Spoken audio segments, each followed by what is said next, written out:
और बाकी बाकी किसी ने कभी सब स्टेशन विजिट किया?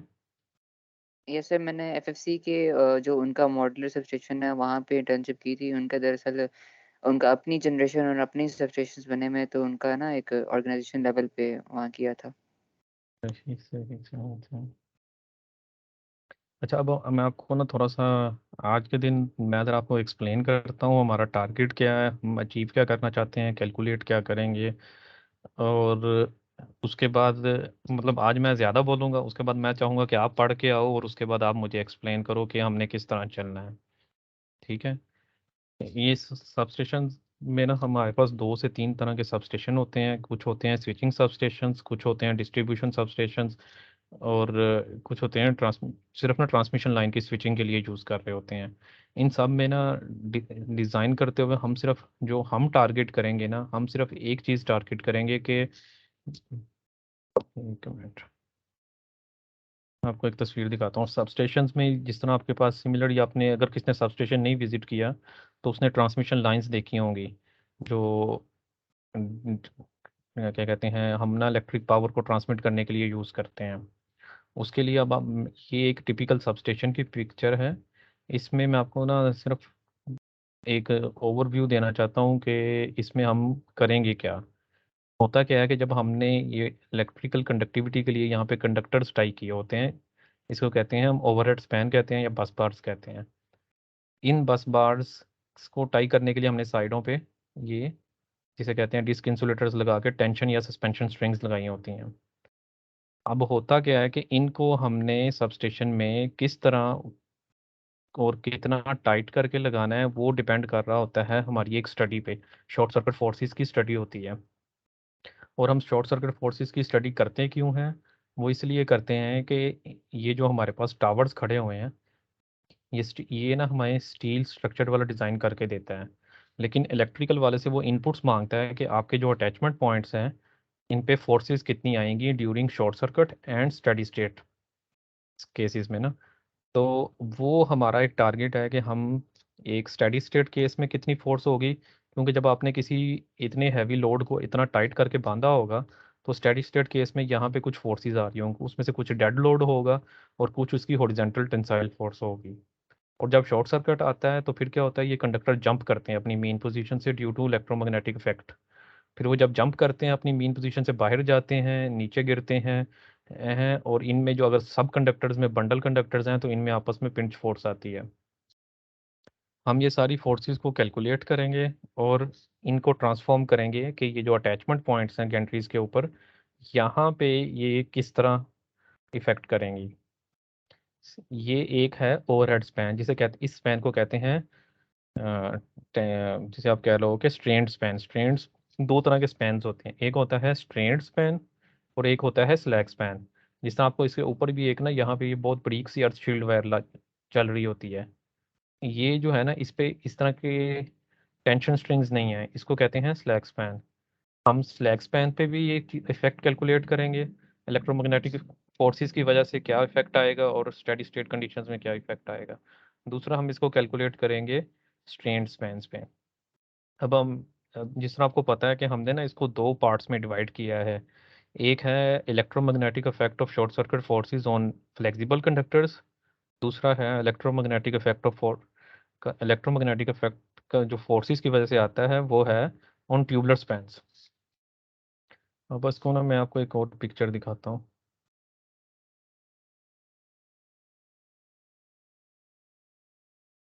अब ये है हमारे पास ना एच वी इक्विपमेंट्स होते हैं सबस्टेशन में ना। इन एच वी इक्विपमेंट्स को हम कनेक्ट करने के लिए या तो ट्यूबुलर बस बार यूज़ कर रहे होते हैं या फ्लेक्सिबल कंडक्टर यूज़ कर रहे होते हैं। अगर हम इसको ना फ्लेक्सिबल कंडक्टर यूज़ करेंगे तो ये एक स्लैक स्पैन होगा। स्लैक स्पैन होता है जिसमें सिर्फ कंडक्टर डायरेक्टली टाइड होता है एंड पॉइंट्स के साथ। और जो ये ट्यूबुलर बस बार का स्पैन है, इसके कुछ अपने फ़ायदे हैं। जो फ्लेक्सिबल कंडक्टर है इसके अपने कुछ फ़ायदे हैं और नुकसान है। वो आप ना जब आहिस्ता आहिस्ता स्टडी करोगे तो आपको अंदाज़ा होता जाएगा कि हम किस जगह पे कौन सा इंटरकनेक्शन इलेक्ट्रिकल कंडक्टिविटी के लिए क्यों यूज़ कर रहे हैं। वो हम ना आगे कभी चलते जाएंगे, डिस्कस करते जाएंगे।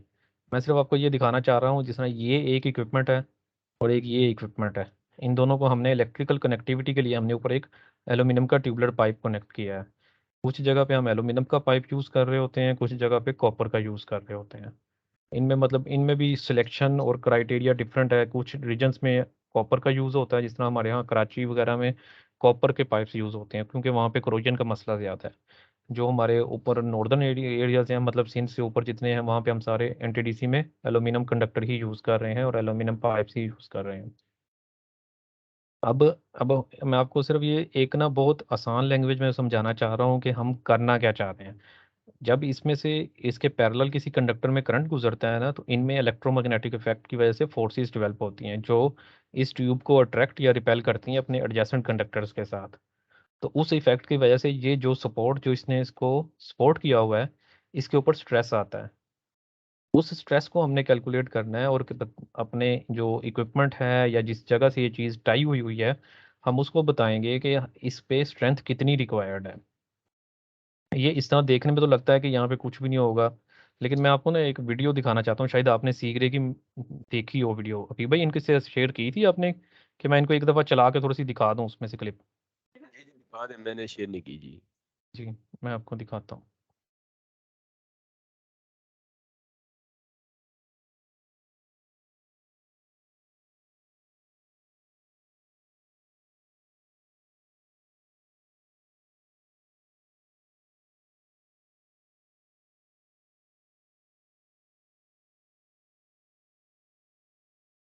मैं इसका ना लिंक भी शेयर कर दूंगा, आप इसको बाद में इसको बैठ के एक दफ़ा डिटेल में पूरा भी देख सकते हो।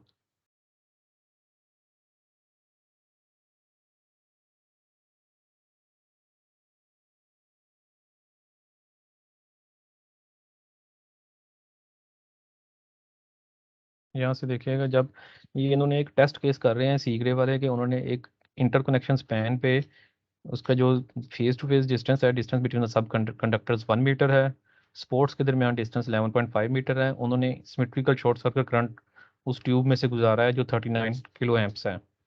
पीक उसका शॉर्ट सर्किट 103 है, और duration of the short circuit 300 millisecond है, less than one half of the second. फिर आप देखेंगे कि इस पे इक्विपमेंट पे क्या इफेक्ट आता है।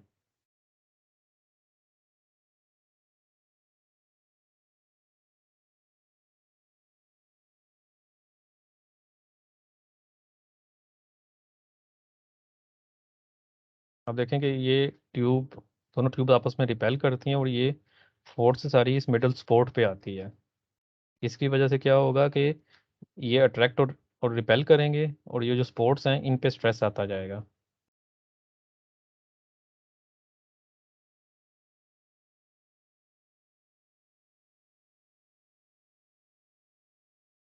लेकिन अभी तक जितना शॉर्ट सर्किट आया है या ड्यूरेशन है, उस पर ये हमारी स्पोर्ट्स की स्ट्रेंथ सफिशेंट है कि उन्होंने इसको परमानेंटली डैमेज नहीं किया।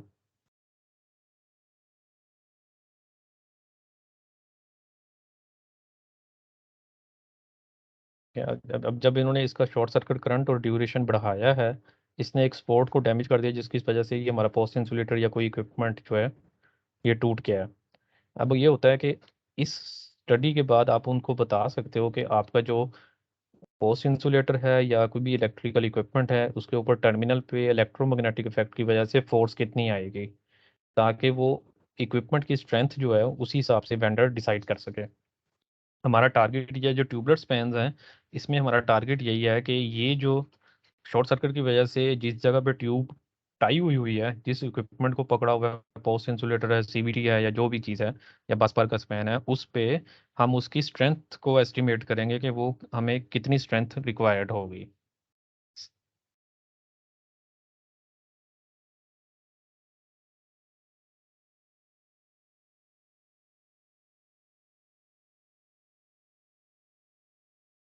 अब सिमिलरली मैंने आपको एक पिक्चर दिखाई थी जिसमें एक इक्विपमेंट इंटरकनेक्शन कंडक्टर्स का था।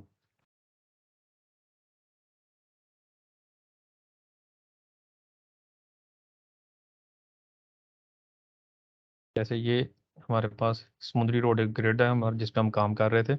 इस पे देखेंगे जो एच यू इक्विपमेंट्स के दरमियान इंटरकनेक्शन है, ये फ्लेक्सिबल कंडक्टर के थ्रू है। अभी ये फ्लेक्सिबल कंडक्टर की शॉर्ट सर्किट ड्यूरेशन में इसका बिहेवियर क्या होता है, आप ज़रा ये नोट कीजिएगा।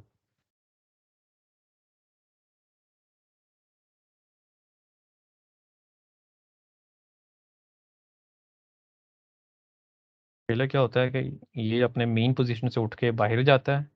ये एक फेज का कंडक्टर है, इसके साथ आर वाई बी फेज होंगे। उनका जो इलेक्ट्रोमैग्नेटिक इफेक्ट की वजह से जो कंडक्टर्स में अट्रैक्शन या रिपल्शन हो रही है, ये आपको वो एक फेज का दिखा रहा है। इसमें क्या होता है, कंडक्टर पहले अपनी मेन पोजीशन से उठ के बाहर जाता है, उसके बाद नीचे गिरता है। अब जब ये बाहर जाता है ना, तो इसमें इन टर्मिनल्स पे स्ट्रेस क्रिएट होता है। और जब वापस आके नीचे गिरता है, तब भी इन टर्मिनल्स पे एक फोर्स गिरती है, लगती है। जब ये अपनी मेन पोजीशन से बाहर जाता है तो इसको कहते हैं ड्रैग फोर्स, और जब ये वापस गिरता है तो इसे कहते हैं ड्रॉप फोर्स।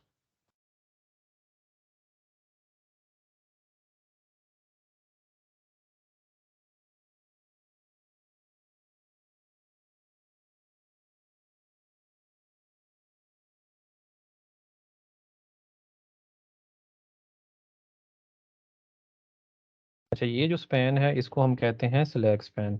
इस पे साइडों पे टेंशन स्ट्रिंग्स नहीं लगी हुई। इसके बाद आपको वो बताएगा आगे।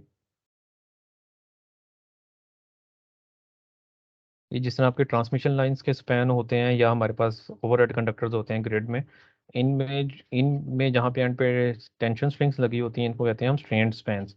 इनका बिहेवियर क्या होता है आप ये वीडियो में देखिएगा।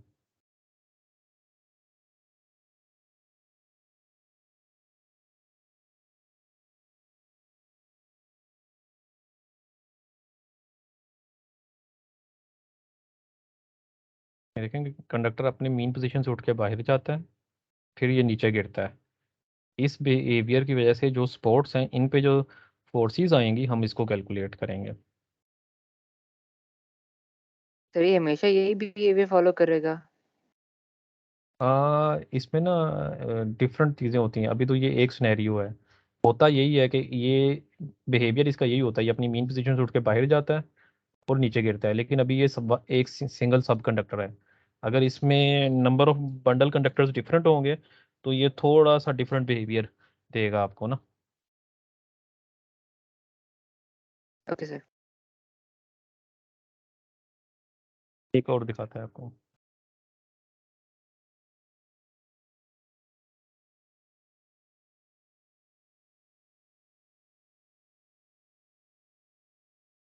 अब इसमें देखें, इसमें ना नीचे उन्होंने ना ड्रॉपर्स ऐड किए हुए हैं। ड्रॉपर्स क्या है, वेट होता है कंडक्टर पे जो इसको रेजिस्ट करता है कि जब कंडक्टर अपनी मेन पोजीशन से उठ के बाहर जाता है तो ये इसको रेजिस्ट करता है। जो ड्रॉपर्स हैं, ये ड्रॉपर्स आपको इस पिक्चर में भी नज़र आएंगे। मैं अगर आपको दिखाऊं, जिस तरह ये वाला एक स्पैन है बस बार का ना, यहाँ से हमने इस कनेक्शन, इलेक्ट्रिकल कनेक्शन के लिए जो बे लेते हैं, उसके लिए हमने ड्रॉपर्स लिए हुए हैं। अब ये ड्रॉपर जो होता है, इस कंडक्टर का एक वेट होता है जो इसको, इसकी मूवमेंट को रोकता है। लेकिन in the mean while on the other hand, ये इसके स्पेंस पे डेड वेट भी ऐड कर रहा होता है।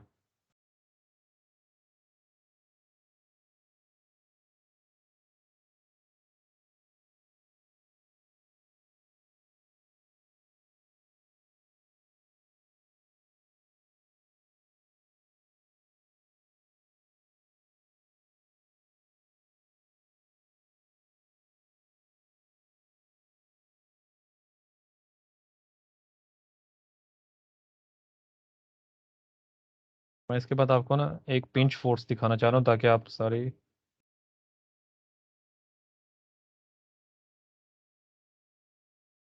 अच्छा, हम अब ये करते क्यों हैं कैलकुलेशन, ताकि हम अपनी गैंट्रीज को ऑप्टिमम डिज़ाइन कर सकें। गैंट्रीज होती हैं जो स्टील स्ट्रक्चर जो इसको होल्ड कर रहा होता है, उसको हम गैंट्री स्ट्रक्चर्स कहते हैं और बीम्स कहते हैं।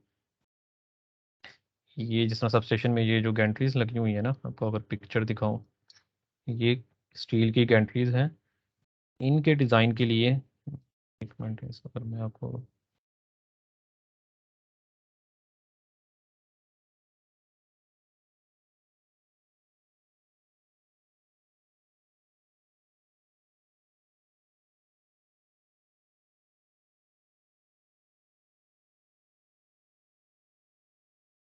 ये देखने में ना, ये 500 केवी के ग्रिड की गैंट्रीज हैं, जिसमें हमारे पास ये गैंट्री की हाइट भी 40 मीटर से ज़्यादा होती है।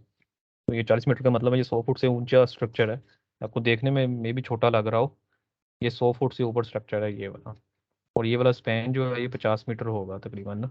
तो इस स्पैन में जब कंडक्टर हम टाई करते हैं ना, जो और जब उसको ये अपनी मेन पोजीशन छोड़ के बाहर आता है शॉर्ट सर्किट के केस में, तो या विंड विंड लोडिंग की वजह से, तो ये बीम्स पे सारा लोड आता है। हमने ये सारी लोडिंग करके कैलकुलेशन करके हमने स्टील वाले को बताना होता है कि हमें इस स्ट्रेंथ का स्टील चाहिए, ताकि इन एनी केस ये स्टील फेल ना हो।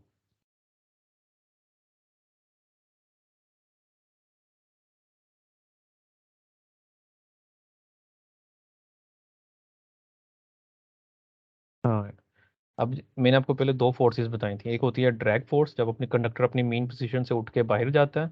दूसरी होती है ड्रॉप फोर्स, जब वो नीचे गिरता है।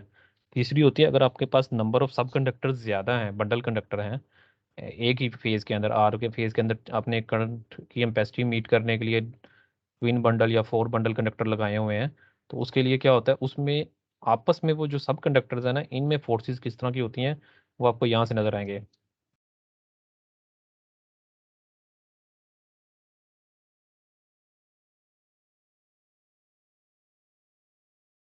ये वो उसका स्टिफनिंग एलिमेंट है या स्पेसर है जो इस कंडक्टर की शेप को मेंटेन करता है। ये जो वेव, जब कंडक्टर आपस में रिपेल करते हैं, वेव बनती जाके इधर या किसी स्पॉट पे टकराती है ना, तो इसकी वजह से जो फोर्स आती है ये भी हम कैलकुलेट करेंगे।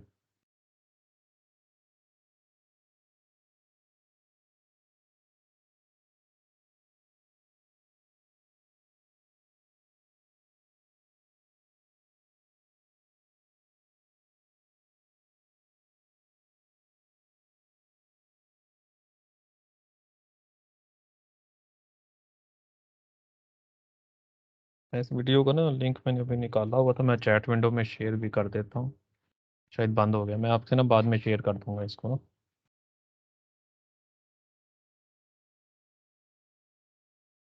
वहाँ पे आते हैं।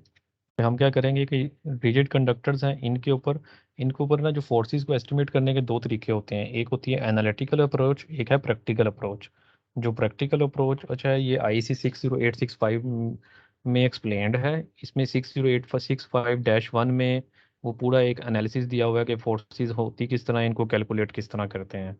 और -2 में इसमें एग्जांपल्स भी सॉल्व की हुई हैं कि के पास एक टिपिकल सिनेरियो लेके उन्होंने एग्जांपल्स सॉल्व की हुई हैं, उसको आपने स्टडी करना है।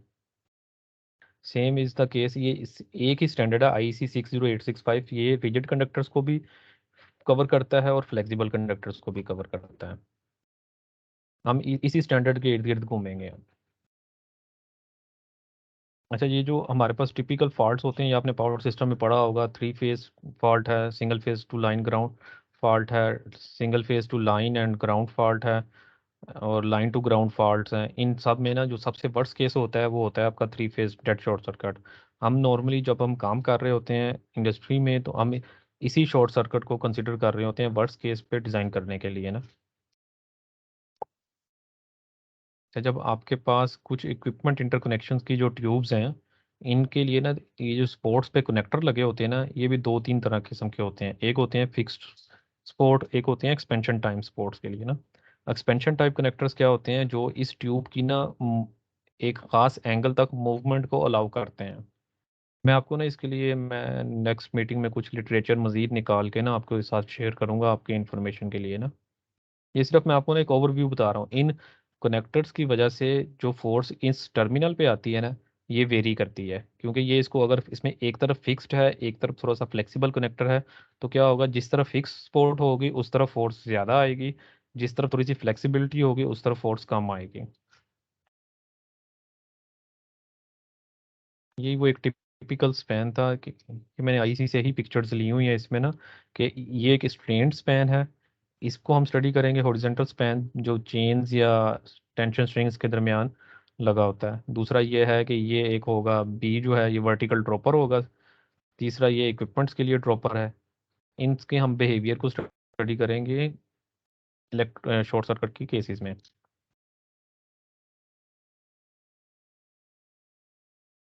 इसी तरह जो अ, जिस तरह मैं आपको पहले एक्सप्लेन कर चुका हूँ वीडियो से ना, ये अगर एक ये स्पैन है जिसको हमने फ्री हैंगिंग स्पैन, इसको ना कैटेनरी कर्व कहते हैं। जब भी आप किसी चेन को और किसी रस्सी को, किसी कंडक्टर को आप एक अपनी शेप, नेचुरल शेप में उसको हैंग करेंगे ना, वो जो शेप अटेन करता है उसे कहते हैं कैटेनरी कर्व। ये एक ना पैराबोला बनता है। होता क्या है कि जब इस पे शॉर्ट सर्किट इफेक्ट आता है इन दोनों कंडक्टर की वजह से, ये अपनी मेन पोजीशन से उठ के बाहर जाता है, इसे कहते हैं हम ड्रैग फोर्स। जब ये वापस गिरता है इसे कहते हैं ड्रॉप फोर्स।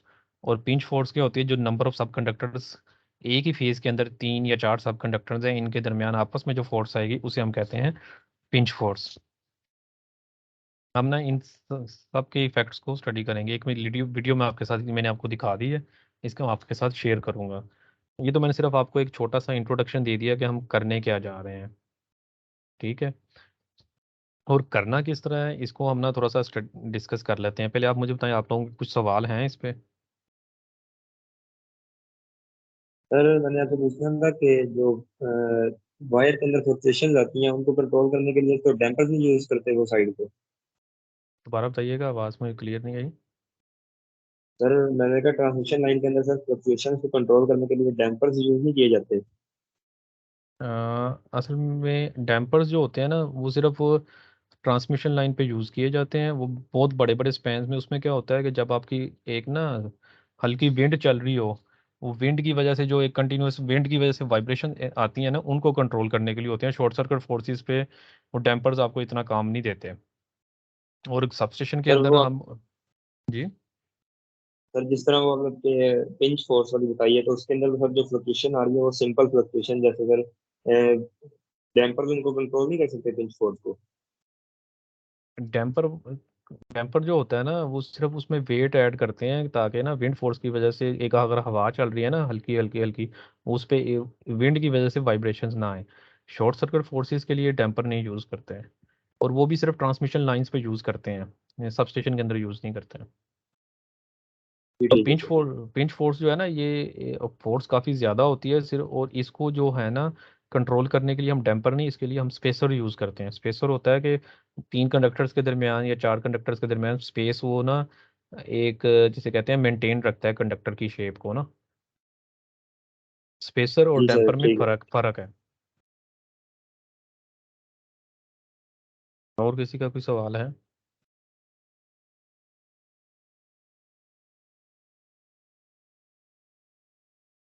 अच्छा, अभी इसमें ना मैं आपको, हम इस तरह चलेंगे कि मैं आपको ना थोड़े से टारगेट्स देता जाया करूंगा, आपने उसको आस्ता आस्ता साथ साथ करते जाना है। एक मेरा ख्याल है आपकी टीम लीड्स के साथ छोटी सी एक एक्सक्यूज मी सर। जी अब सर जैसे आपने सबसे पहले पूछा था सबसे लाइक सब स्टेशन विजिट किया हुआ है, तो अब लाइक हम रेस्ट ऑफ द मेंबर्स ने तो नहीं किया हुआ, तो लाइक हम लोगों को ये विजिट करवाया जाएगा प्रॉपर लाइक जगहों पे कि हम इसको देख सकें और सब कुछ। और आप जो पूछ रहे थे कि बता रहे थे कि जो हमने कैलकुलेशंस करनी है उनमें कोई सर्च करंट का भी कोई इफेक्ट होता है फोर्सेस पे, सो अगर उसके बारे में आप बता सकें। सर्च करंट आप किसको कह रही हैं?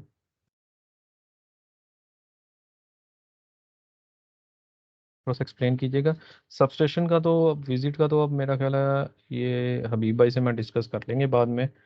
आप ना थोड़ा सा सर्च करंट को किस किस थोड़ा सा एक्सप्लेन कर दें, सर्च करंट किसको कह रही हैं? अब जो एक ट्रांजिएंट करंट है, जो ट्रांजिएंट कंडीशन में आता है, मैं उसको कहता हूँ शॉर्ट सर्किट करंट। वो किसी वजह से आ रहा है, किसी भी वजह से आ रहा है, वही आप उसी को सर्च करंट कह रही हैं।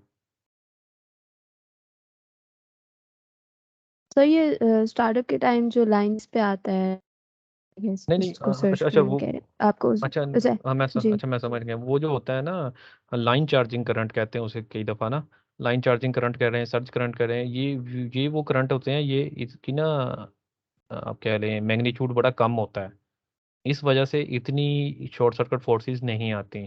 जो शॉर्ट सर्किट फोर्सेस होती है ना, फॉर एग्जांपल अगर line charging current 2-3 kilo amps है, जो शॉर्ट सर्किट करंट होगा वो 40 किलो एम्प्स या 63 किलो एम्प्स होगा। तो आप इनमें डिफरेंस चेक कर सकते हैं। तो फिर वो जितना जो हम ये स्टडी करेंगे ना, ये सर्ज करंट्स की वजह से नहीं होगा, क्योंकि सर्ज करंट पे ना इतना इफेक्ट नहीं आता। आप उसको, अगर आपको सर्ज करंट की मैग्नीट्यूड पता है तो आप उस पर देख सकते हो कि चेक करके कि in case in parallel conductors के दरमियान सर्ज करंट की value for example 1 kilo amps है, वो करंट फ्लो करता है तो क्या रिजल्ट आएगा। सेम अगर डेड शॉर्ट सर्किट आता है तो वो अगर 40 किलो एम्प्स है तो फिर क्या रिजल्ट आएगा। अब हम जब हम डिज़ाइन कर रहे होते हैं तो हम ये कर रहे होते हैं कि वर्स्ट केस में हमने डिज़ाइन करना होता है, वर्स्ट केस सिनेरियो में, ताकि इन एनी केस आपका स्ट्रक्चर सेफ रहे। तो उसके लिए क्या होता है, फिर हम डेड शॉर्ट सर्किट जो 3 फेज शॉर्ट सर्किट होता है ना उसी पे डिज़ाइन करते हैं। दूसरा जो आप कह रहे हो ना सबस्टेशन की विजिट वाली बात, वो आपको जिस जब कोई मौका मिले आप करें, लेकिन कंसेप्ट के लिए आपको मैं एक सिंपल सी चीज़ बताऊं, जिस तरह आपके ट्रांसमिशन लाइंस के स्पैन है, वो तो आपने कभी देखे होंगे कि किस तरह उनको हैंग किया होता है डिस्क इंसुलेटर्स लगा के, और उसमें कुछ टेंशन स्पैन्स होते हैं, कुछ सस्पेंशन स्पैन्स होते हैं। हमने कैलकुलेट उसी को करना है कि किसी भी, अगर आप कंडक्टर्स को आपने इस तरह हॉरिजेंटली टाई किया हुआ है और उसके ऊपर लोडिंग है, तो उनमें एक जिसे कह सकते हैं स्टेडी स्टेट कंडीशंस में उनका प्रोफाइल क्या बनेगा, और शॉर्ट सर्किट केसेस में उन पे फोर्सेस क्या आएंगी। ठीक है। ओके अच्छा सर। समझा। यस सर, आ गया था। उजैर आपका कोई क्वेश्चन नहीं? सर जो हमारे पास ये फॉल्ट करंट है, इसके अंदर हमारे पास जो हमने फॉल्ट एनालिसिस सीखी थी जैसे पीएसए के अंदर, तो वो सारी की सारी अप्लाई हो रही होती है, जैसे 3 फेज फॉल्ट हो गया या कोई भी फॉल्ट्स हो गए। असल में ना हम उस चीज़ को टच नहीं करेंगे। ये इस तरह होता है कि एक होती है स्टडीज़ होती है ग्रिड की ना, जब ग्रिड लग रहा होता है ना, तो उस पर पहले स्टडीज़ होती हैं कि यहाँ पे 10-15 साल 20 साल फ्यूचर के अंदर एक- जब ये सिस्टम में अपग्रेडेशन होगी तो फॉल्ट करंट आस्ता आस्ता इंक्रीज होता जाता है। उसके बाद वो एक फोर्सी करते हैं प्लानिंग वाला डिपार्टमेंट, वो हमें एक ना शॉर्ट सर्किट लेवल दे देता है कि आपने इस लेवल पे, अगर यहाँ पे ग्रिड लगेगा तो इसका 40 किलो एम्प्स या 63 किलो एम्प्स पे डिज़ाइन करना है, वो हमें एक लेवल दे देता है। वो जो आपने पढ़ा है ना, वो होती है स्टडी।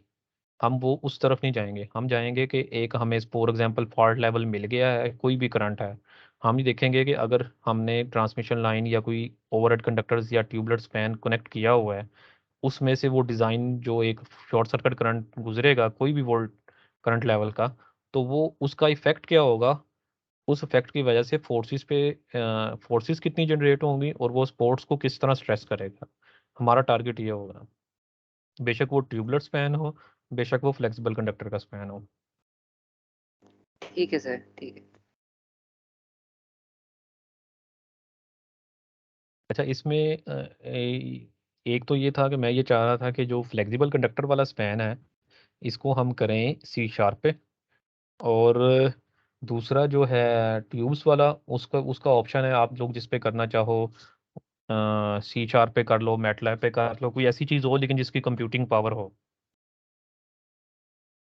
तो सी आप में से कौन था जो फ्लेक्सिबल कंडक्टर्स वाला कर रहे थे, मुझे जेहन से निकल गया।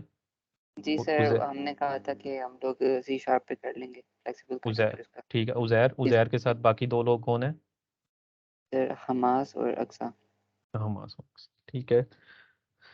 अच्छा, तो इसमें ना मैं आपको बताता हूँ कि हम करना क्या चाह रहे हैं। पहले आपने क्या करना है, पहले आपने एक थोड़ा सा स्टडी करना है, स्टडी करने के बाद देखना है कि ये कैलकुलेशन होती किस तरह है, स्टेप बाय स्टेप। इस पे ना छोटे छोटे मॉड्यूल्स होंगे। फॉर एग्जांपल जो फ्लेक्सिबल कंडक्टर्स है ना, इसके लिए पहले हम एक होती है सैग टेंशन कैलकुलेशन, पहले हम करेंगे सैग टेंशन कैलकुलेशन। फिर हम करेंगे कि आईसी में ना ये सारे स्टेप्स डिफाइंड हैं। सैग टेंशन कैलकुलेशन जो होती है ना, ये आईसी में डिफाइंड नहीं है। उसके बाद फिर हम सैग टेंशन कैलकुलेशन का मकसद ये होता है कि जब आपने किसी, एक मिनट में पिक्चर खोल लूँ, जब आप किसी इस कंडक्टर को यहाँ पे बांध देते हो, ये अपनी वेट की वजह से ये एक ना एक शेप मेंटेन कर लेता है जिसे कहते हैं कैटेनरी कर्व। अगर आप इस पे इस तरह इंडिविजुअल लोड्स ऐड करेंगे किसी जगह पॉइंट्स पे, जिस तरह ये एक ड्रॉपर हमने लिया हुआ है इक्विपमेंट के लिए ना, तो ये इसके कैटेनरी कर्व को ख़राब करता है, चेंज करता है। तो हम पहले ये करेंगे कि जब ये कंडक्टर को इसके साथ ये यूनिफॉर्मली लोडेड भी नहीं होगा कंडक्टर, क्योंकि इसके पास कुछ स्पेसर्स होंगे, कुछ यहाँ पे डिस्क इंसुलेटर्स और टेंशन स्ट्रिंग्स लगी होंगी, यहाँ पे ज़्यादा वेट है, यहाँ पे कम वेट है। तो ये ना इसकी एक इक्विलिब्रियम की पोजीशन में आके एक अपना स्पैन एक शेप ले लेगा। सबसे पहले हमारा टारगेट यही है कि हम इसके ना इस शेप को कैलकुलेट करें। और जब भी हम किसी भी स्ट्रिंग को बांधते हैं ना, तो इसके अंदर एक हॉरिजॉन्टल टेंसाइल फोर्स होती है, एक डेड वेट होता है। Along the string horizontal tensile force same रहती है। इसको आप ना अगर स्टडी करना है ना, आप कोई भी catenary curves, hang strings with loads, इस तरह के कोई टॉपिक्स आप सर्च करके स्टडी कर सकते हो। इसके लिए मैं आपको ना एक बुक का रेफरेंस भी दूंगा जिसमें ये सैग टेंशन कैलकुलेशंस को उसने ना सोल्व भी किया होगा, और उसमें ना एग्जांपल्स भी हैं, और उसने उसका ना थ्योरी भी दी हुई है। वो मैं एक रेफरेंस आपके साथ शेयर कर दूंगा इन करीब ना। मैं आप इसके बाद ना मैं दोनों आप दोनों को ना मे बी एक हम ना, अब ये तो एक इंट्रोडक्शन सेक्शन था ना, इसके बाद हम क्या करेंगे, ट्यूब्स वाले को ज़्यादा टैकल कर लिया करेंगे और कंडक्टर्स वालों को ज़्यादा टैकल करेंगे। ये दो चीज़ें इस तरह सेपरेट हो जाएंगी। मतलब रिजल्ट्स हम सेम कर रहे हैं, लेकिन जो कंडक्टर्स वाला है इसका प्रोसीजर डिफरेंट होगा, ट्यूब्स का प्रोसीजर डिफरेंट है। अभी मैं ना आपको सिर्फ इंट्रोडक्शन के लिए थोड़ा सा बताता जा रहा हूँ कि पहले हमने सैग टेंशन कैलकुलेशन करनी है। उस सैग टेंशन कैलकुलेशन का रिजल्ट क्या होगा कि आपको बता देगा कि स्टेडी स्टेट कंडीशंस में आपका कंडक्टर की शेप क्या होगी, और क्या होगा कि इन स्पोर्ट्स पॉइंट्स पे आपके पास फोर्सेस कितनी आएंगी जब ये स्टेडी स्टेट कंडीशंस में है, जब ये इसी तरह आपने बांधा हुआ है। उसके बाद जब शॉर्ट सर्किट आएगा, फिर वो हम उसको शॉर्ट सर्किट इफेक्ट इसका बाद में कैलकुलेट करेंगे, जब अपनी मेन पोजीशन से उठ के बाहर जाएगा या गिरेगा, या पिंच फोर्स वो इधर किस तरह ट्रांसफॉर्म होगी, वो हम इसको सेकेंड स्टेप में कैलकुलेट करेंगे। जो उस दिन आपका एक सवाल था ना कि ये आपको देखने में बड़ा मुश्किल लग रहा है और पता नहीं होगा कि नहीं होगा, फिर किस तरह होगा, इसके भी हम ना छोटे छोटे मॉड्यूल्स बना लेंगे। ठीक है, अब पहले तो होगा एक सेक टेंशन चार्ट का मॉड्यूल, फिर होगा इसके बाद ड्रैग फोर्स कैलकुलेशन, फिर होगी ड्रॉप फोर्स कैलकुलेशन, फिर होगी पिंच फोर्स की कैलकुलेशन। एक ठीक है, एक तो इसका एंगल ये है कि आप उसको ना हाथ से बैठ के कैलकुलेशनों को आपको नजर आ जाएगा, आप कर लोगे, लेकिन इधर नहीं रुकना। आपने साथ साथ अपने कंप्यूटर स्किल्स को यूज़ करते हुए इसको एक ऐसा प्रोग्राम बनाना है। फॉर एग्जांपल, मैं आपको अगर एग्जांपल दूं कि जिसमें अगर आप मैं यहाँ पे इनपुट एंटर करूँ कि मेरे पास इसमें ना पैरामीटर्स जो इसको कंट्रोल कर रहे हैं वो एंटर करूँ, तो मुझे वो रिजल्ट्स दे। अब ये नहीं होता कि इंडस्ट्री में जाके आप बार बार आप उसको क्योंकि ये कैलकुलेशन का प्रोसीजर में भी बहुत लंबा हो, लेकिन आपने उसको इस तरह कर देना है कि मैं सिर्फ उसको इनपुट्स दूं और वो मेरे पास रिजल्ट शो करे। ठीक है, समझ रहे हो मेरी बात? आपको मेरी आवाज़ आ रही है ना? जी सर, ठीक है। जी सर, यस तो सर। ठीक हो गया यस ना? सर। अच्छा, इसके बाद सिमिलरली जो ट्यूब्स वाला स्पैन है ना, ट्यूब्स वाले स्पैन में ना आपको ये नज़र आ रहा होगा यहाँ पे ना, एक है हमारे पास ए फ्रेम, ये मेन बस बार चल रही है। इस मेन बस बार से जब हमने टी लेना होता है ना, हम इस तरह करके ए फ्रेम से कनेक्शन करके ले लेते हैं। ठीक है, अब ट्यूब्स वाले में हम क्या करेंगे, एक तो हम इसमें करेंगे कि इस फैन पे उस पे भी एक स्टेडी स्टेट कंडीशंस पे एक तो इसका डेड लोड होगा, फिर जब शॉर्ट सर्किट आएगा तो इस पे ना ट्यूब्स के ऊपर बेंडिंग मोमेंट्स बनते हैं, उसकी डायग्राम्स बनाएंगे हम। और क्या करेंगे कि अगर इस ट्यूब से इधर जो नीचे वाले पोस्ट इंसुलेटर है इन पे फोर्सेस ट्रांसफॉर्म करनी है तो वो कितनी होंगी ट्रांसफॉर्म होने के बाद। फिर इसमें जो मेरे जहन में एक टारगेट था ना, वो हम ये करेंगे कि पोस्ट इंसुलेटर्स की कैंटिलीवर को कैलकुलेट करें, इक्विपमेंट के ऊपर अगर ये ट्यूबुलर कनेक्शन है तो इसके ऊपर फोर्सेस कैलकुलेट करें कि इक्विपमेंट के ऊपर कितना स्ट्रेस आएगा इस पे ना। जिस तरह ये एक ट्यूबुलर स्पैन है, इस इक्विपमेंट की को अगर हमने साइज करना होता है ना, तो उसमें से एक पैरामीटर ये भी होता है कि जिस जगह इसने कनेक्ट होना है वहाँ पे इसके ऊपर फोर्सेस कितनी आएंगी। और जो पैरामीटर इसको गवर्न करता है फोर्सेस को, वो शॉर्ट सर्किट फोर्सेस होती हैं, वो सबसे ज़्यादा होती हैं। तो हम उसको कैलकुलेट करेंगे कि इस पे फोर्सेस क्या आएंगी।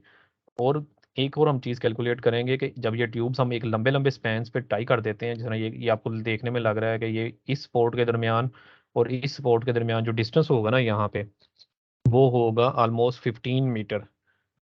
अब है कि ये 15 मीटर की ट्यूब इस तरह साइड पे डिलीवर नहीं होती, क्योंकि अपन 15 मीटर का मतलब है 45 फुट लंबा ट्रेलर होता नहीं है। उसके लिए क्या होता है, क्योंकि फिर ये आनी होती है बाहर से, फिर उसके लिए हम क्या करते हैं, इसके छोटे छोटे पीसीस मंगवाते हैं और हम इसको साइड पे यहाँ पे ट्यूब टू ट्यूब कनेक्टर लगाते हैं।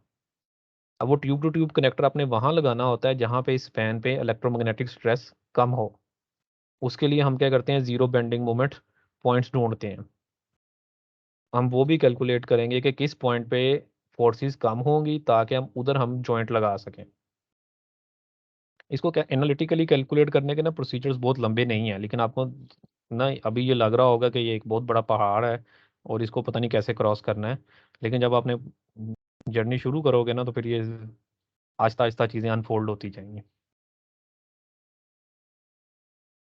अच्छा, इसके इंशाल्लाह लिए ना सर। अभी, हाँ, इसके लिए अभी आपने क्या करना है, आप लोगों ने पहले IC 60865 स्टैंडर्ड है, इसको आपको मेरा ख्याल है डिजिटल लाइब्रेरी की एक्सेस है यूनिवर्सिटी में ना।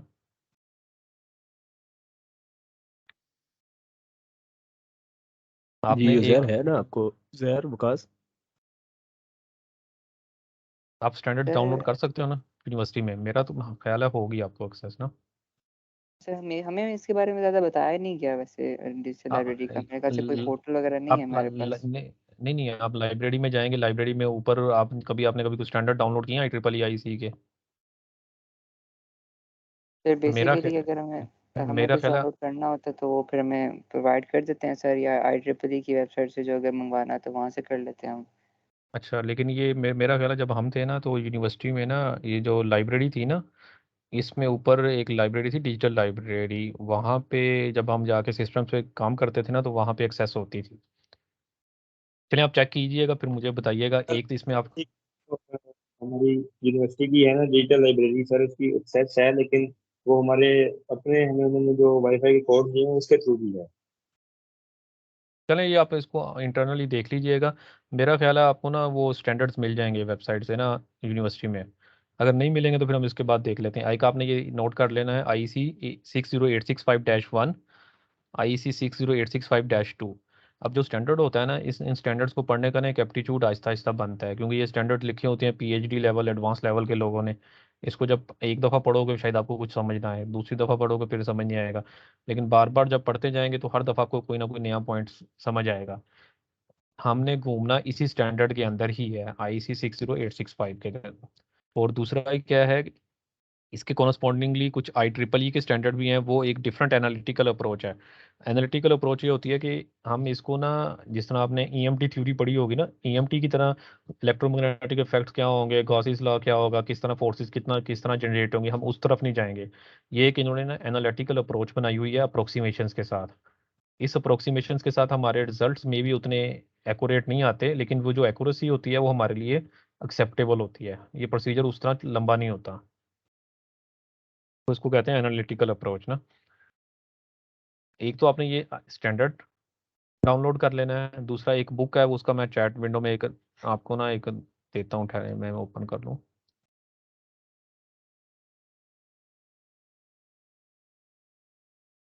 जो कंडक्टर्स वाले हैं, मतलब जो फ्लेक्सिबल कंडक्टर पे काम करेंगे आप में से, मेरा ख्याल है उज़ैर आप करोगे ना, आप लोगों ने इस बुक का एक चैप्टर नंबर 14 है, सैग एंड टेंशन कैलकुलेशंस।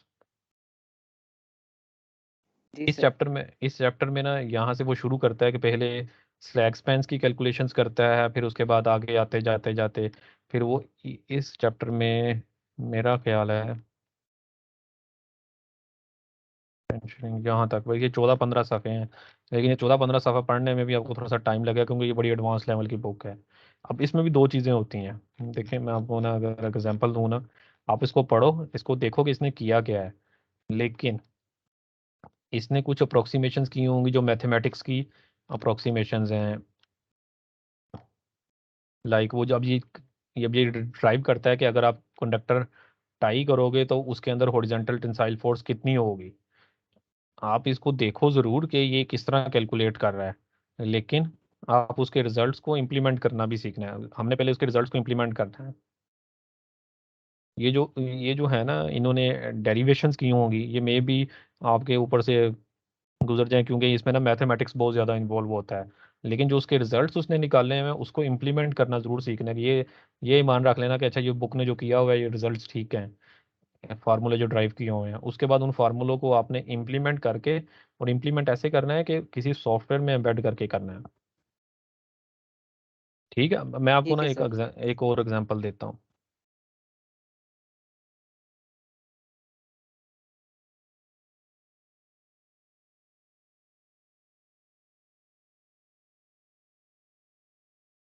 अब मेरे कहने का मतलब ये है कि टूल होता क्या है, आपको एक एग्जांपल देने लगा हूँ।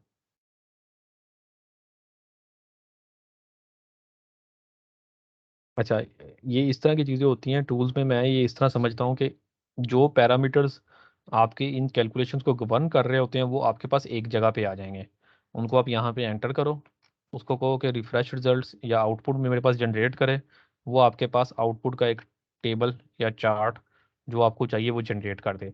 इसके पीछे कितनी भी लंबी कैलकुलेशंस हों, कितने भी लंबे प्रोसीजर्स हों, लेकिन जब जो यूज़र इसको चला रहा है उसके लिए ये एक सिंपल इंटरफेस होना चाहिए। ठीक है। जी सर। ठीक है ना। अब और इसको इसको आपने इस तरह करना है कि आप जो जो साथ साथ पढ़ रहे हो साथ साथ आपने उसको चंक्स में उसके छोटे छोटे क्लासेस या फंक्शंस बनाते जाने हैं। फॉर एग्जांपल जब सैग टेंशन कैलकुलेशन है, उसमें से अगर एक स्लैक स्पैन का आप करोगे, पहले स्लैक स्पैन को हाथ से करो, उसके जो रिजल्ट्स आते हैं उसको देखो वो किस तरह कर रहा है, एग्जाम्पल सॉल्व कर रहा है। उसके बाद उसको एक छोटा सा कोड लिख दो साथ पैरेलल में, कोई बंदा आपका में टीम मेंबर कोई कोड लिख ले, कोई साथ कर ले, वो कोड साथ बन जाए। अब वो कोड ऐसा फंक्शन है, फंक्शन समझ लो कि लाइक एक बॉक्स है। मैं कहता हूँ कि मेरे पास ये सैग सैग का ये सिर्फ एक फंक्शन है। फंक्शन में क्या होगा, मैं इसको सिर्फ इनपुट्स दूंगा जो मेरे पास रिक्वायर्ड है, उसके अंदर जितनी भी ग्राइंडिंग करनी है वो करे, मुझे सिर्फ एक रिजल्ट दे दे के इस कंडक्टर के साथ मेरे पास सैग ये होगा, हॉरिजॉन्टल टेंसाइल फोर्सेस ये होंगे। ठीक है, वो अब आपने इसको छोटे छोटे चंक्स में बनाना है। और ये अब ये ना कर, अपने ये नहीं सोचना कि फॉर एग्जांपल हम पहले इसको हाथ से कर लेंगे और मतलब रफ पेंसिल या किसी छोटी एक्सेल पे किसी जगह बनाते जाएंगे, उसको बाद में सॉफ्टवेयर के टूल में ले आएंगे। ऐसा करोगे तो एंड पे नहीं होगा ये। इसको इस चीज़ को साथ साथ रखना है। एक बंदा मतलब साथ इस सॉफ्टवेयर को भी पकड़े, साथ आप कैलकुलेशंस को पकड़ो। और होगा क्या कि एक छोटी सी एग्जांपल, फॉर एग्जांपल अगर आप सिंपल एक कंडक्टर का वेट भी कैलकुलेट करते हो, उसके साथ उसका मॉड्यूल या उसकी क्लास या उसका फंक्शन बना देना है, ताकि उसको टेस्ट करो। वो छोटे छोटे कोड के चंक्स बनते जाएंगे आपके पास ना, बाद में उनको जोड़ना आसान होगा। अगर मैं आपको इसका भी दिखाऊं ना, इसके पीछे कितने सारे फंक्शंस हैं।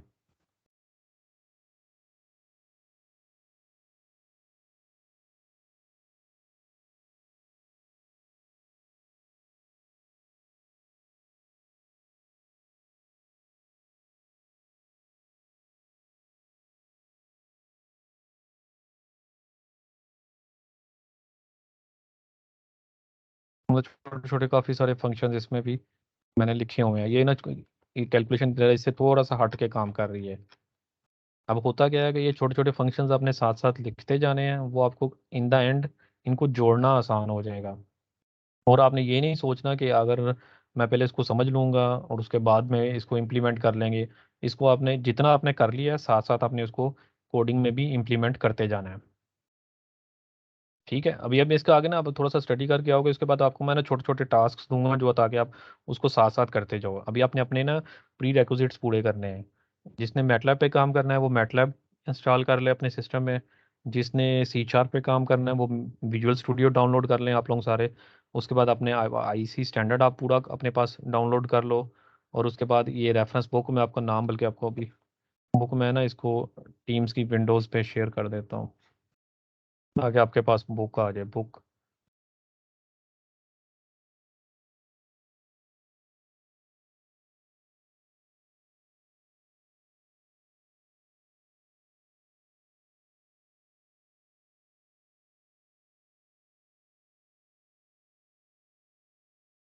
नहीं, मेरे पास अभी अलाउ नहीं है, शायद मैं आपको ना बाद में ईमेल पे या अभी भाई से शेयर कर दूंगा, वो आपसे शेयर कर देंगे ना। इसका इसका नाम बता दें आप सब, अभी अगर इसको ओपन करके ना पहला पेज भाग का नाम। ये नाम ही इसका है सारा, क्योंकि आप लोग अभी अच्छा ये चैट विंडो मुझे यहाँ पे ओपन नहीं करने देगा। इधर पता नहीं, अभी सेटिंग्स, शायद अब सेटिंग्स मेरे में मेरे कोई पास इशू है या कुछ है। अलाउ अलाउ नहीं है मेरे पास अभी ना। अच्छा मैं आपको नाम अच्छा, बता देता हूँ, आप इसको स्क्रीनशॉट ले सकते हो यहाँ पे अभी। लेना हो, ये है overhead power lines planning design and construction, इनके ऑथर ये हैं। अब एक स्क्रीनशॉट ले लो, ये आपको मिल जाएगी नेट से बुक ना ढूंढने से। सर ये वाली बुक सिर्फ उन स्टूडेंट्स के लिए ना जो फ्लेक्सिबल कंडक्टर्स पे काम कर रहे हैं बिल्कुल उनके लिए तो बिल्कुल, नहीं है? नहीं ये उनके लिए अलहदा मैं आपको लिटरेचर बताता हूँ। ये बुक उनके लिए जिन्होंने फ्लेक्सिबल कंडक्टर पे काम करना है ना। तो इसमें से ये है, पूरी एक बुक पूरी गाइड करती है कि आपने ट्रांसमिशन लाइंस का एक्चुअल डिज़ाइन किस तरह होता है। हमने इसका चैप्टर नंबर 14 जो आपको मैंने दिखाया ना, जिसमें सैग टेंशन कैलकुलेशन है, उसको उसको हम यहाँ से पकड़ेंगे। और जो शॉर्ट सर्किट फोर्सेस का इफेक्ट्स है वो हम कैलकुलेट करेंगे IEC 60865 से। इन दोनों को मिला के वो आपको मैंने सिर्फ एक टारगेटेड मटेरियल दिया है कि आपने सिर्फ इस मटेरियल को टारगेट करना है पढ़ने के लिए ना। IEC सिक्स जीरो एट ठीक सिक्स है। फाइव डैश वन जो है ये शॉर्ट सर्किट फोर्सेस कैलकुलेट करता है। -2 उसमें एग्जांपल्स उसने सॉल्व की हुई हैं। ठीक है। और जो ट्यूब्स वाला काम करेंगे वो उनके लिए सिर्फ IC 60865-1 और -2 वही लिटरेचर है, क्योंकि इसमें हमने कोई ऐसा सैग टेंशन कैलकुलेशन नहीं करनी। इसमें सिर्फ ये होगा कि आप कह लें कि ट्यूब्स का इफेक्ट आएगा उस पर, ऐसा कोई अलग कैलकुलेशन नहीं होगी। और उसके लिए ना मैं 1 मिनट, मेरे पास नहीं, मैं ना एक गूगल ड्राइव पे ना कुछ एक स्पेस बना दूंगा। तो अभी भाई आप ना इनसे ना सबके ईमेल आईडी या लीड्स के ईमेल आईडी जी उधर स्पेस पे मैं डाटा रखा करूंगा, आप वहां से अपने पास डाउनलोड कर लिया करेंगे। हम एक शेयर ड्राइव ना गूगल ड्राइव पे मैं स्पेस बना दूंगा।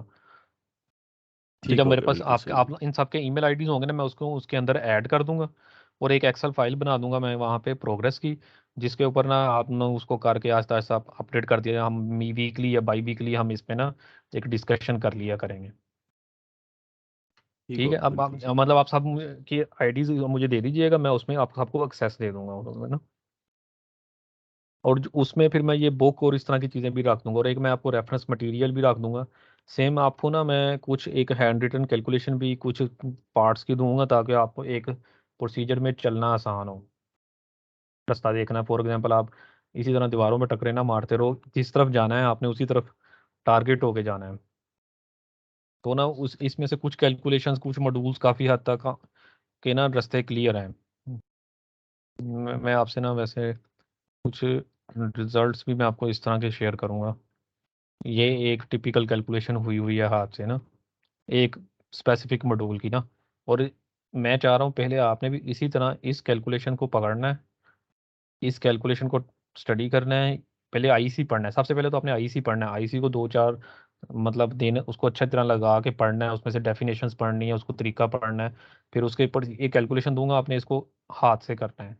हाथ से ये एक मॉड्यूल की कैलकुलेशन है, ठीक है, एक छोटा सा चंक की ना। मैं आपसे part wise part material share करता जाऊंगा, आप उसको करते जाओगे तो हम उसको फिर आगे चलते जाएंगे।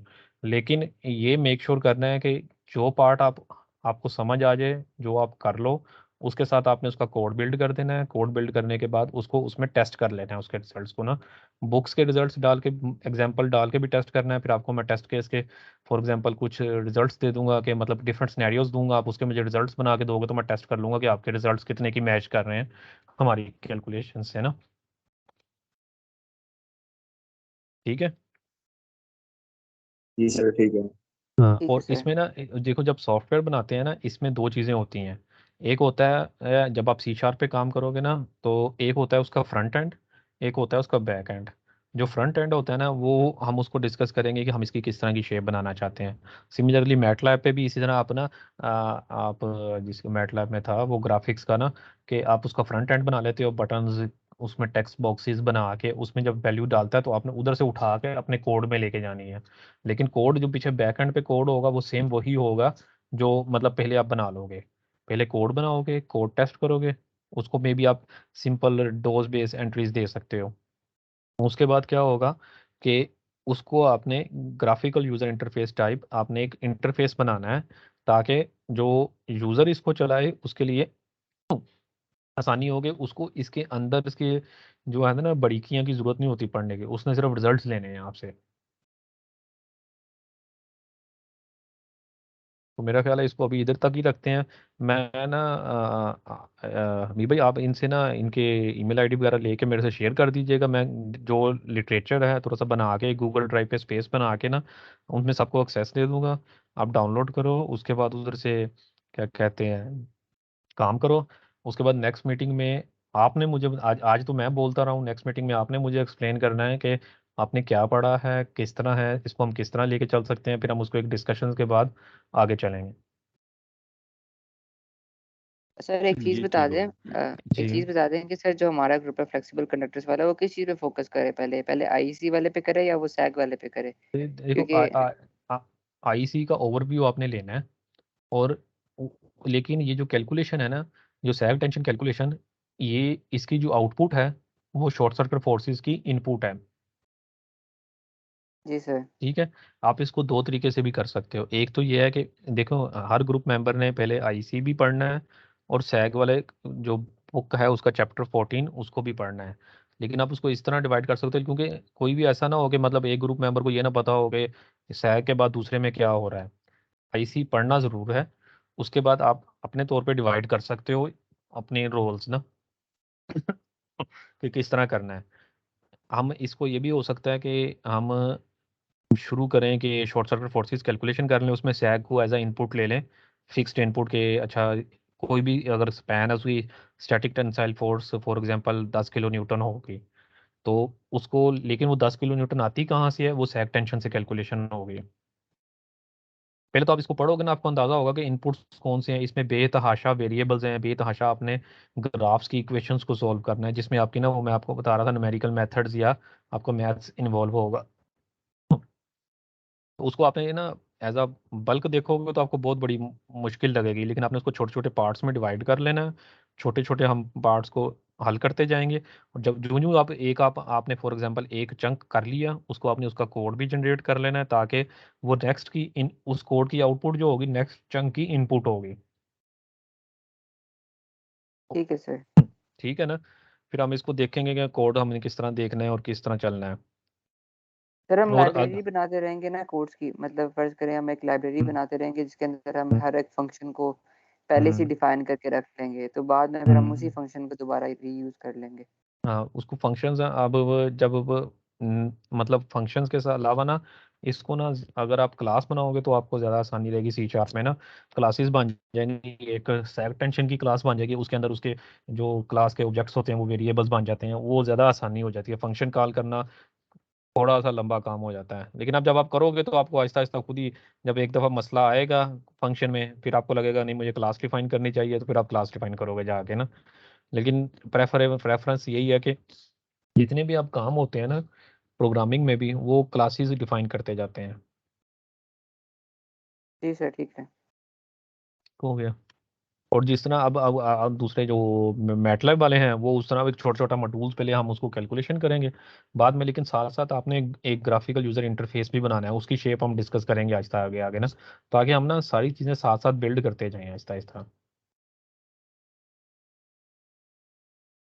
जी ठीक हो गया सर। और कोई सवाल है आपका? और सर ये हमारी मीटिंग लाइक वीकली बेस पे हुआ करेगी, जैसे आप वीकेंड पे हुई है, नेक्स्ट मीटिंग फिर इसी तरह वीक मैं बाद? अभी हम कोशिश करेंगे कि किसी वीकडेज में शाम में मीटिंग कर लिया करें, लेकिन शुरू में आपको ट्रैक पे लाने के लिए मेरा तो ये है कि आपको मैं ना, हम वीकली मिलें शाम में, हम वीकली डिस्कस करें, ताकि आप ना डी ट्रैक होकर किसी और तरफ ना निकल जाएं, कि जिस तरफ मेरा माइंडसेट और आपका माइंडसेट अलाइन रहे और हम एक ही डायरेक्शन में काम करते जाएं, और उससे आप बैकअप भी रहोगे और मोटिवेटेड भी रहोगे। Okay sir. उसके बाद देखेंगे कि जब वीकली के बाद अगर काम मैंने आपको थोड़ा ज़्यादा असाइन कर दिया और आप उसको टाइम लगेगा, मैं ये फील करूँगा कि उसमें टाइम लगेगा तो फिर मैं आपको थोड़ा सा टाइम दे दिया करूँगा कि आप 2 हफ्ते या 2.5 हफ्ते में ये काम करें, उसके बाद मुझे बताएं। लेकिन ये नहीं आपने करना कि 2.5 हफ्ते के आखिरी 2 दिन, जिस तरह प्रेप्स में तैयारी करते हैं, आखिरी 2 दिन जाके आप काम कर रहे हो और रातें लगा रहे हो। मुस्तकिल मिजाजी से काम करना है इसमें ना। ठीक है सर। सर बेसिकली अब हम लोगों को मतलब प्रोग्रामिंग किए हुए भी काफी टाइम हो गया, तो उसको भी हम साथ साथ ना एक बार रिवाइज करते रहेंगे चीजों को, तो देखो इतना मेरी बात मुश्किल सुनो, नहीं। जितना यस सर। जितना आपको टाइम हुआ ना, उससे ज़्यादा मुझे टाइम हो चुका है ये काम करते हुए ना। मतलब ये है कि हम इंडस्ट्री में इसको काम में को प्रोग्राम, मेरी फील्ड प्रोग्रामिंग वाली नहीं है। ठीक है, मैंने प्रोग्रामिंग वही पढ़ी थी जो मैंने आज से 13 साल पहले C++ का एक कोर्स पढ़ा था इरम बेग साहब से। जी सर। ठीक है ना। तो 13 साल भी नहीं, 13 साल तो मैं पास आउट हुए हो गए हैं, और उसके बाद भी मेरा ख्याल है सेकंड मैं सेकंड ईयर में था। लेकिन यह है कि वो, आपने अगर वो उस टाइम पे उनसे कोर्स, प्रोग्रामिंग का कोर्स अच्छी तरह पढ़ा है ना, तो वो तो वो आपको कभी भी, क्या कहते हैं, कोई भी सीखी हुई चीज़ कभी ज़ाया नहीं जाती, वो आपको किसी टाइम भी काम आ जाएगी। जी सर इंशाल्लाह। ठीक है ना, वो बस थोड़ी सी मट्टी झाड़नी पड़ेगी ऊपर से, वो सब सेट हो जाएगा। यस और सर। दूसरा ये है कि जब आप अगर आप सोच रहे होगे कि आपका फील्ड प्रोग्रामिंग की नहीं है, लेकिन मेरे नज़दीक आपने अगर कोई भी काम एफिशिएंटली करना है ना, तो आपके लिए प्रोग्रामिंग स्किल बहुत ज़रूरी है। वो मतलब अगर जब भी आप किसी R&D में जाते हो या किसी आगे किसी ऐसी फील्ड में जाओगे ना, तो आपके लिए ये बहुत ज़रूरी है। आप सबने मेजर सब्जेक्ट पावर के पढ़े हुए हैं? Yes sir. सही। फिर तो आपको पावर सिस्टम का आइडिया होगा अच्छी तरह। यस सर, अभी हम लोग मतलब पिछले सेमेस्टर में हमने पावर सिस्टम एनालिसिस पढ़ा है, तो अब हम लोग पावर ट्रांसमिशन अब इस सेमेस्टर में पढ़ रहे हैं। पावर ट्रांसमिशन पढ़ फोर्थ रहे हो, ठीक है ना। अब अभी जब आप पावर ट्रांसमिशन का सब्जेक्ट पढ़ोगे ना, आप उसमें सिर्फ ये देखोगे कि पावर जब ट्रांसमिट करनी है किस तरह करनी है मतलब उसमें पैरामीटर्स क्या होते हैं, आगे चीज़ें। लेकिन हम पता किस चीज़ को टारगेट कर रहे हैं? अगर कोई ट्रांसमिशन लाइन जा रही है, आपने transmission line for example electrically design कर ली है, लेकिन उसके जो पोल जो इंटर डिपार्टमेंटल फॉर एग्जांपल अगर कोई प्रोजेक्ट में डिज़ाइन प्रोजेक्ट होता है ना, उसको इलेक्ट्रिकल, मैकेनिकल, सिविल, ये तीनों मिल के डिज़ाइन कर रहे होते हैं उसको एक्चुअल शेप देने के लिए। अब जो मैकेनिकल को जो इनपुट चाहिए वो इलेक्ट्रिकल से, कि फॉर एग्जांपल अगर मैं आपको पिक्चर एक आसान लफ्ज़ों में समझाऊं, एक अगर ये ट्रांसमिशन लाइन है, अब ये जो स्टील है ये डिज़ाइन करना है उन्होंने, मैकेनिकल वालों ने, वो किस तरह करेंगे? उनको चाहिए होगी इनपुट के ये इन अटैचमेंट पॉइंट्स पे फोर्सेस क्या आएंगे। ये इंटर डिपार्टमेंटल कम्युनिकेशन होती है। हम उनको बताएंगे कि शॉर्ट सर्किट और स्टेडी स्टेट केसेस में इनके ऊपर जो भी कोई पोल है या कोई चीज़ है उसके ऊपर फोर्सेस कितनी आएंगी। उसके बाद क्या होगा, वो स्टील डिज़ाइन करेगा इन फोर्सेस पे ना, कुछ अपने फैक्टर रख के। स्टील डिज़ाइन करने के बाद वो अपनी इन फोर्सेस की वजह से जो रिएक्शनल फोर्सेस आएंगी फाउंडेशन पे, वो सिविल वाले को देगा। सिविल वाला फिर उन रिएक्शनल फोर्सेस से फाउंडेशन डिज़ाइन करेगा। टॉप टू बॉटम अप्रोच क्या होती है? पहले हम इनपुट देंगे मैकेनिकल को, वो स्टील डिज़ाइन करेगा। वो स्टील से मतलब बेस सारी इलेक्ट्रिकल की इनपुट ही है। वो स्टील वाला देगा इनपुट के अगर मेरे इस पॉइंट पे इतनी फोर्सेस आती हैं तो इनका जो मूवमेंट है वो इधर कितना ट्रांसफॉर्म होगा फाउंडेशन पे, वो सिविल वाले को देगा। फिर सिविल वाला उसकी बेस पे फाउंडेशन डिज़ाइन करेगा। अगर आप मतलब आप लोगों ने या किसी ने इलेक्ट्रिकल वाले ने अपनी बेसिक कैलकुलेशन में कोई चीज़ मिस कर दी, उससे क्या होगा, अगर फोर्सेस ज़्यादा आई, ये गैंट्री में भी ये इधर से घूम के इधर ज़मीन से निकल के दूसरी तरफ चले जाए, ठीक है। और ओवर डिज़ाइन भी नहीं करना। अगर किसी ने वो डरता हो गया यार नहीं मसला काम ख़राब हो जाएगा, वो क्या करता है जी, इस पे अगर फोर्सेस आ रही हैं 10 किलो न्यूटन, वो 20 किलो न्यूटन आगे डबल करके दे देता है फैक्टर रख के।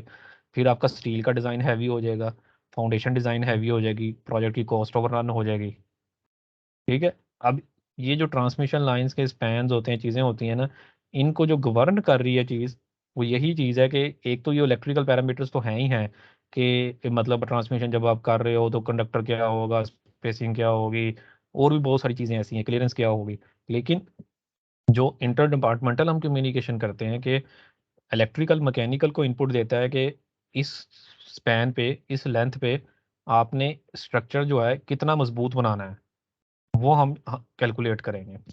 वो बेबी ये ओवरहेड स्पैन हो, ये ट्यूबुलर स्पैन हो। सेम ट्यूबुलर स्पैन के केस में भी है कि ट्यूबुलर स्पैन में जो फोर्सेस आएगी वो उसी स्ट्रेंथ का हम इक्विपमेंट लगाएंगे जो इसको बर्दाश्त कर सके। फिर वो इस इक्विपमेंट के टर्मिनल से फोर्स ट्रांसफॉर्म करते हैं हम इसके स्ट्रक्चर के ऊपर। तो स्ट्रक्चर डिज़ाइन होता है, स्ट्रक्चर वाला फिर फाउंडेशन को देता है इनपुट, फाउंडेशन डिज़ाइन होती है। सोर्स क्या होता है इस सारे डिज़ाइन का? यही इलेक्ट्रोमैग्नेटिक इफेक्ट के उस पर शॉर्ट सर्किट पे फोर्सेस कितनी आएंगी। ये तो था कि इंट्रोडक्शन के हम ये करते क्यों हैं और इसकी ज़रूरत क्या पड़ती है इंडस्ट्री में ना।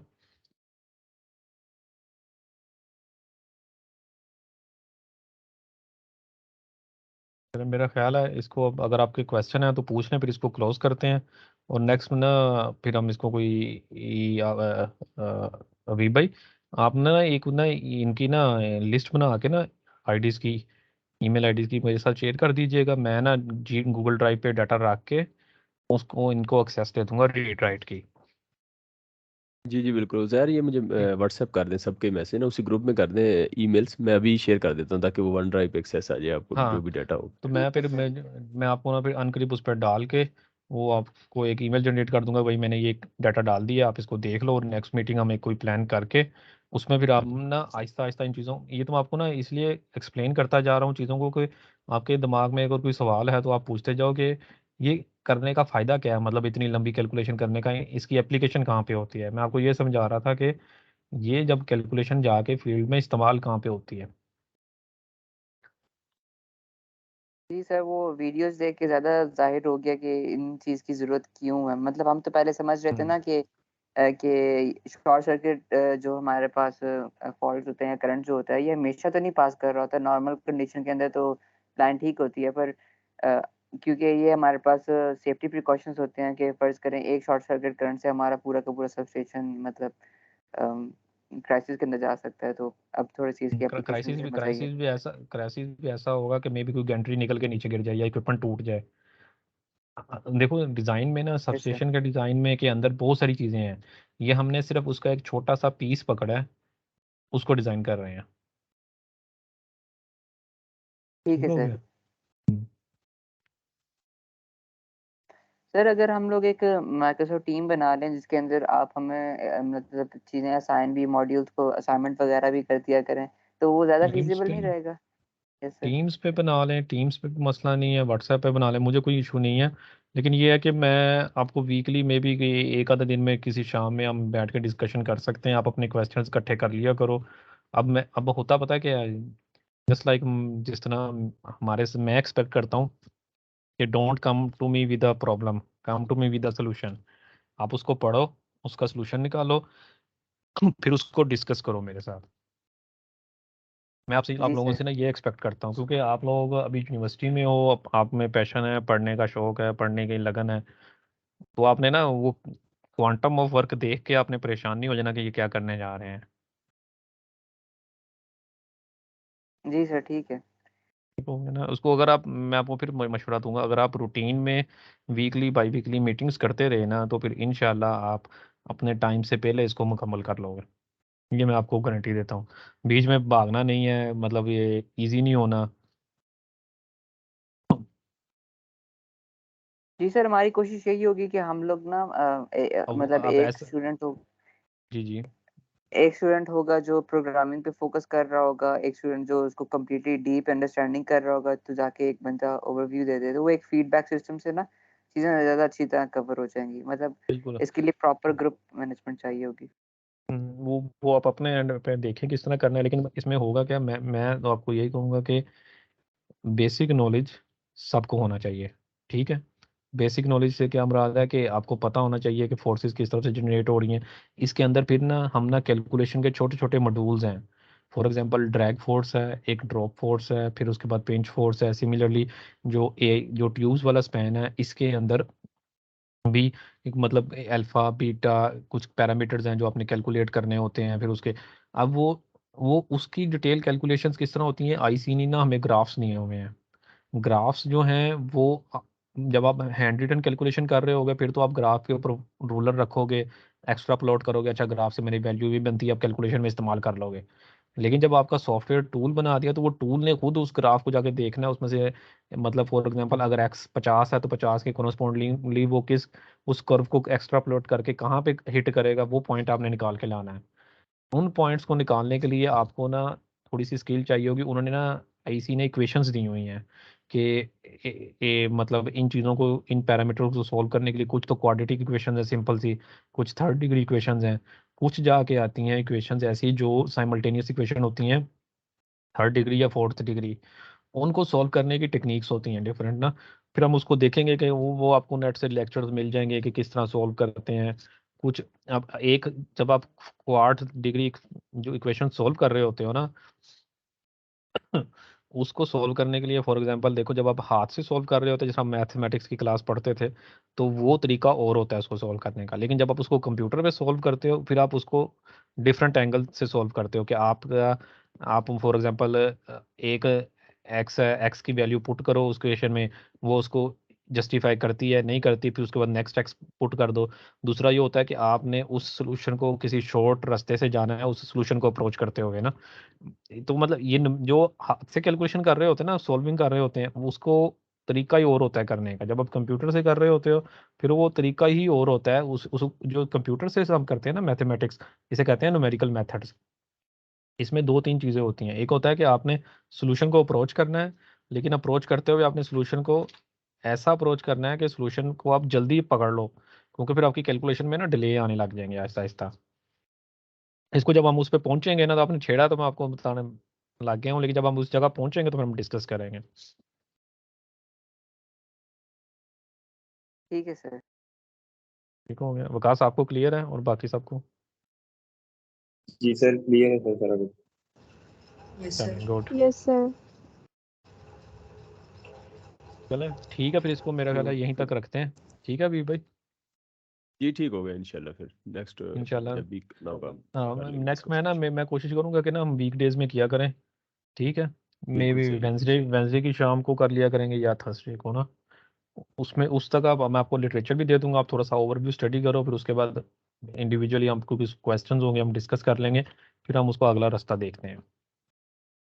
चलिए चलें, ठीक हो गया। Thank you very much for your time. Okay जी, thank you thank you thank thank you. You जी, अल्लाह हाफिज़। हाफिज़ हाफिज़। काफी सर।